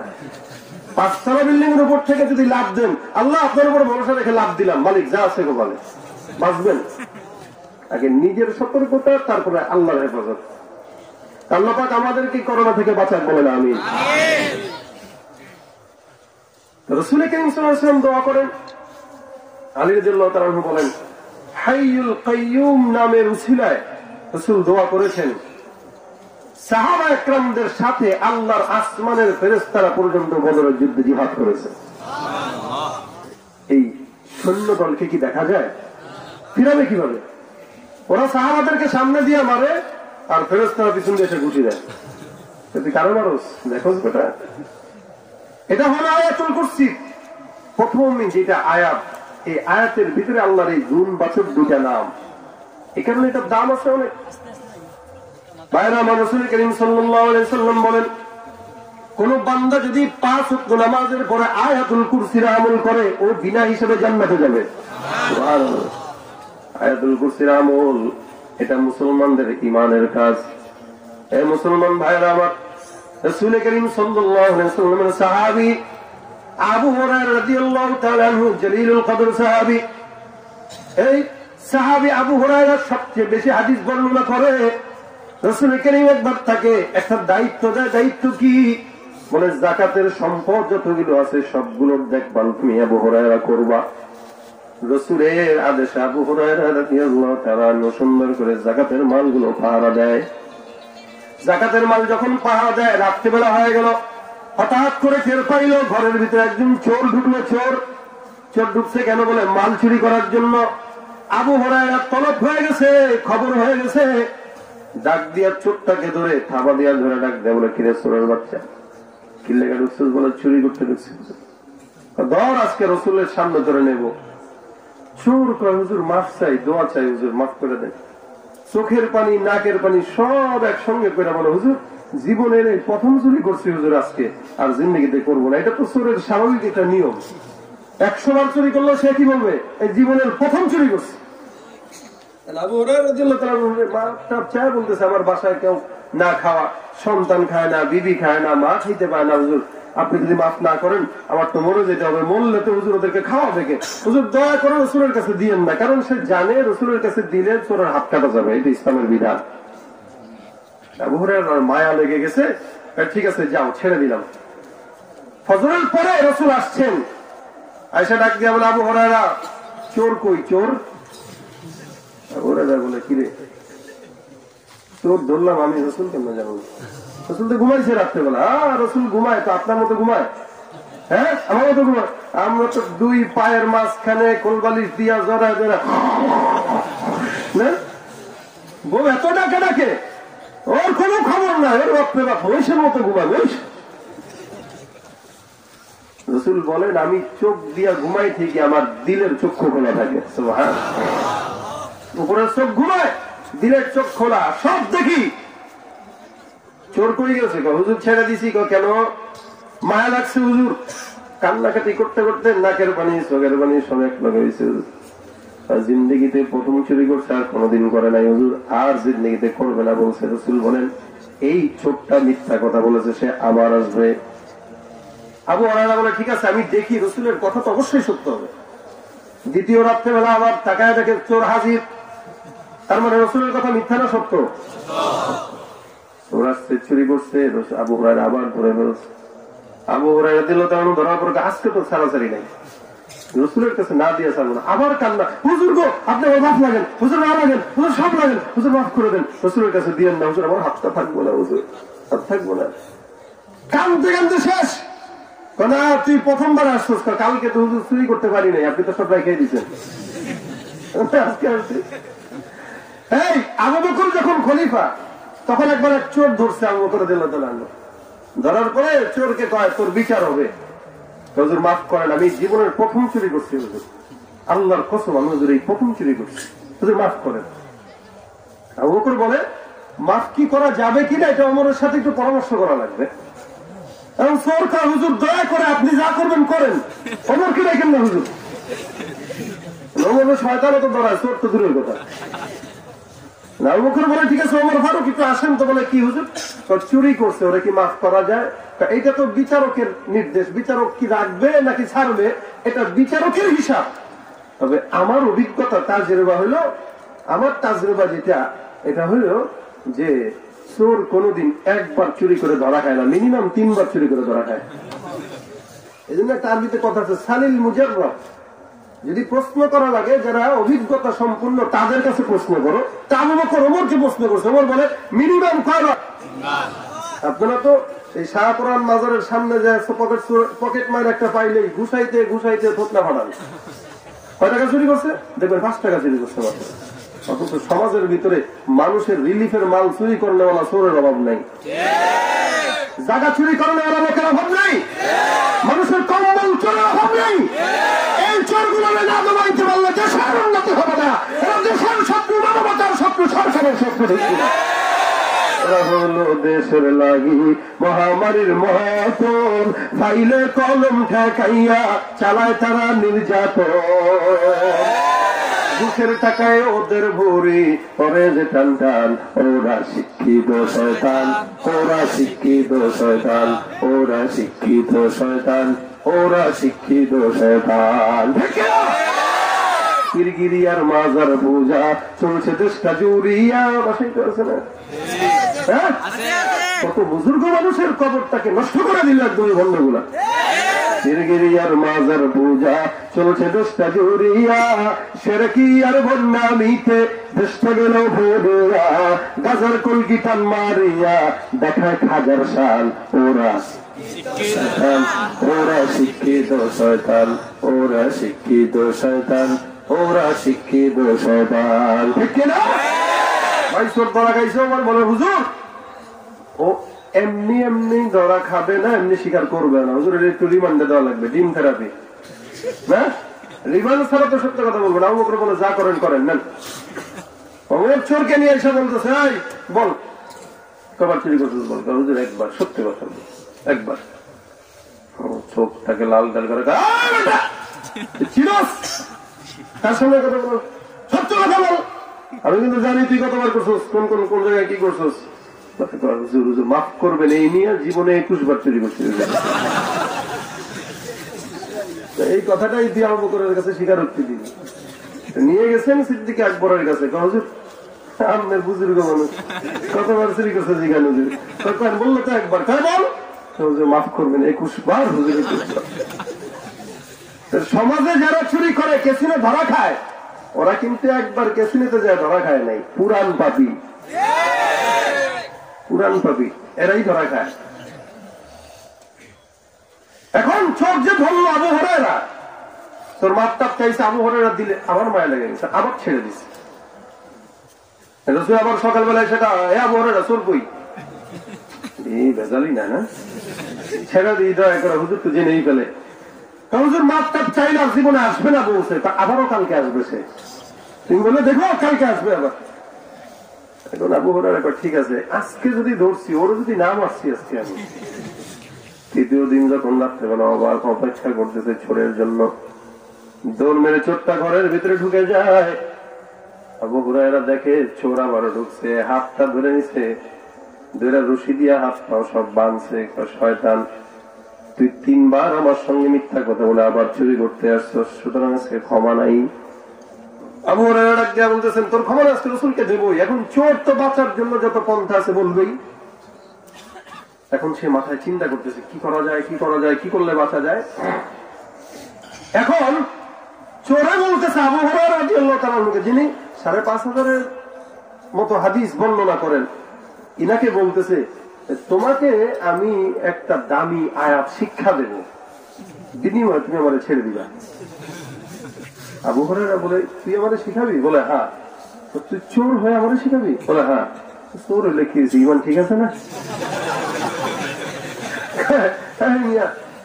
আমি চোর হইতে পারি, আমার ইমান টিমান ঠিক আছে, আমি সুদ খাইতে পারি, কিন্তু মসজিদের সভাপতি। চিন্তা করছে কি জানেন, ওদিক দিয়ে সুদের 5 বিল্ডিং করছে, ওদিক দিয়ে মাদ্রাসার সভাপতি, আকাম টুকাম যা করে মাদ্রাসায় 1 লাখ টাকা দান করে এগুলা কাটাকাটি করে। মসজিদের সভাপতি, ওদিকে আবার সুদ খাই, সুতরাং নেকে বদে কাটাকাটি, মাঝখানে টাকা খাইলাম ফাও, ঠিক না? চোরে কয় হুজুর শিখাবো। ও কি শিখাবি? গোটা কোরআন শরীফের ভিতরে সবচেয়ে দামি আয়াত যেটা, ওইটা আমি আপনারা শিখাবো, যেটা কারো কাছ থেকে আপনি পাবেন না। এখন আবু হুরায়রা বলে কি চোর এত ইলেম জানো? জি হুজুর চোর হইতে পারি, এলেম টেলেম তো আছে, আমরাও তো বুঝি না, মানে কইলাম আর কি আমি। চোর এবার বাদ দিয়া বলতেছেন হ্যাঁ আবু হুরায়রা আমার হাতটা ছেড়ে দাও, আমি বলি সুন্দর করে। আবু হুরায়রা বলে ঠিক আছে বল।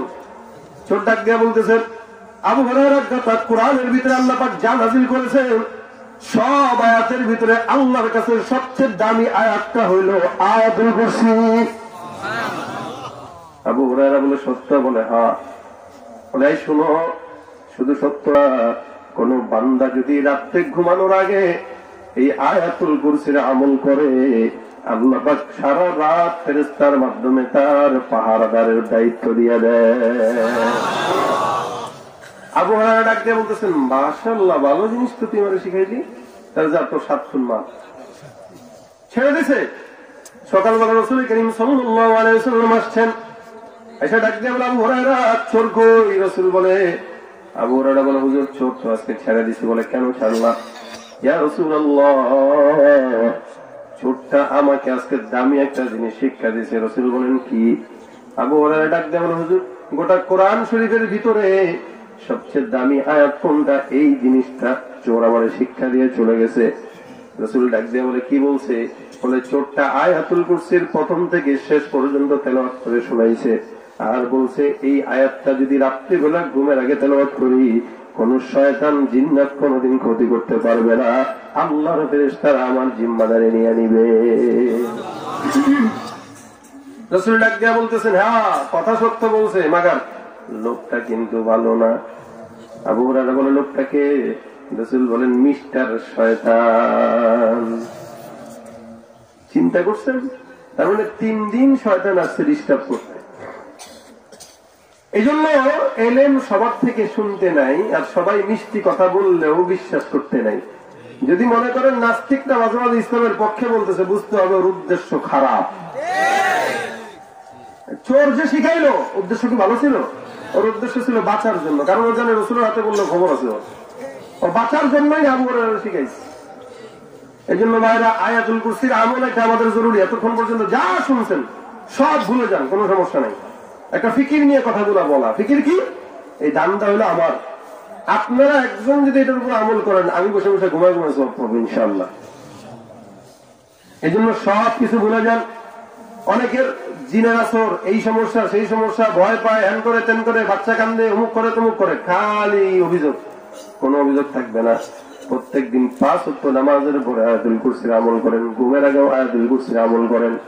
রাসূলের কথা যদি সত্য হয়, আপনি জান্নাতের মেহমান হয়ে যাবেন। ভাই, অনেকে বাচ্চা রাত্রেবেলা কান্দে। আমার ড্রাইভার গত 2 সপ্তাহ আগে এই গাড়ি চালাইতেছে, মাহফিল শেষ করে, এখন ওর বাসা থেকে ভাই ফোন দিয়েছে। ফোন দেওয়া বলে, বাচ্চাটা কান্দেছে, মেয়ে কান্দেছে খুব। বলে, কেন? তা জানি না, কিছু সময় হয় এটা। বাচ্চাটা কোলে নিবেন তাও কানবে, বসবেন তাও কানবে, হাঁটবেন তাও কানবে, খাওয়াইতে গেলেও কানবে, না খাওয়াইলেও কানবে। আরে আজীব অবস্থা। এখন এ বলতেছে ফোন দিয়ে, হুজুর খালি কানতেছে। ড্রাইভারে বলতেছে কানতেছে। তো হুজুর কি পাশে আছে? বলে, হ্যাঁ আছে তো। হুজুরে বলে, একটা ফু দিতে। আমি তো মোবাইলে ফু দিব। হুজুর ভক্তি আর কি, ফু দিলে চিন্তা যে মনে হয় ভালো হবে। আমি চিন্তা করছি, ঠিক আছে দেই একটা ফু। ফু তো দিতে টাকা লাগে না। আমি সেটা মোবাইল দাও দিয়ে আমি ফু দিয়া দিলাম আর কি, আয়াতুল কুরসি পড়া, এটা সেটা পড়া। তারপরে আল্লাহ মেহেরবান, গাধা পালোয়ান একটা কথা আছে। আল্লাহ যদি দয়া করে গাধাও মাঝে মাঝে পালোয়ান হয়। তা আমি একটা গাধা ফু দিছি, এই বেচারি বলে বাচ্চা 2 ঘন্টা ঘুমাইছে ফু দেওয়ার পরে। 2 ঘন্টা ঘুমাইছে, 2 ঘন্টা পরে আবার ড্রাইভারের ফোন দিছে। ফোন দেওয়ার পর 2 ঘন্টা তো হুজুরের ফুয়ে ঘুমাইছিল, এখন তো আবার কান্না শুরু করছে, হুজুরে আরেকটা ফু দিতে যাবো না। মানে আমি ওই তো সারা রাত খেয়ে চাকরি নিছি না, 2 ঘন্টা পর খালি ফু ফু ফু। আর ঘুমাক এই আয়াতুল কুরসি সে নিজে পারতো, তাহলে নিজে ফু দিয়ে দিত। রাত 2টায় 3টা আপনি হুজুর পাবেন কোন জায়গায় বলেন? হুজুরের ফু এটা আলাদা কিছু না, বাকি একটা বরকত আছে তো, ইমাম নববীর একটা বরকত।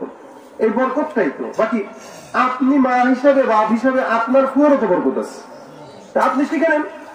বাচ্চা ভয় পাইতেছে, বাচ্চারা আয়াতুল কুরসি করে ফু দিয়ে দেন। আপনি নিজে নিজের গায়ে ফু দেন, আপনি নিজে আমল করেন, 5 ওয়াক্ত নামাজের পরে পড়েন। ইনশাআল্লাহ আপনাকে কোন শত্রু ক্ষতি করতে পারবে না, জিন শয়তানও ক্ষতি করতে পারবে না ইনশাআল্লাহ। এই বিশ্বাস একিন যদি থাকে তাহলে তো হইল, আর একিন যদি না থাকে তাহলে কোনো লাভ নাই। এই কারণে আমরা আজকে এখানে যারা আসছি, যত আলোচনা শুনছেন এই পর্যন্ত, রাত 1টার বেশি বেজে গেছে। এতক্ষণ বয়ান শোনা এটা মাকসাদ না। মাকসাদ হইল কয়জন এটার উপর আমল করতে পারি, এটা হইল মাকসাদ। আমি হাত উঠাবো, আপনারা নিয়ত করবেন, আমি এটার আমল করার চেষ্টা করি ইনশাআল্লাহ। আপনারা করবেন কারা কারা আজকে থেকে বলেন তো ইনশাআল্লাহ? আল্লাহ পাক কবুল করে বলেন আমিন। একজন যদি আমল করেন, আজকে বাসায় যেয়ে ঘুমের আগে আয়াতুল কুরসি পড়ে তারপরে ঘুমাবেন ইনশাআল্লাহ। একজন আমল করেন, তা আমি গাড়িতে বসে বসে সওয়াব পেয়ে যাব, আমার কষ্ট সার্থক। এই যে আপনারা ঘুমাবেন, সারা রাস্তা কুয়াশায় ভেঙে ভেঙে আমাদের যেতে হবে, আমার যেতে হবে।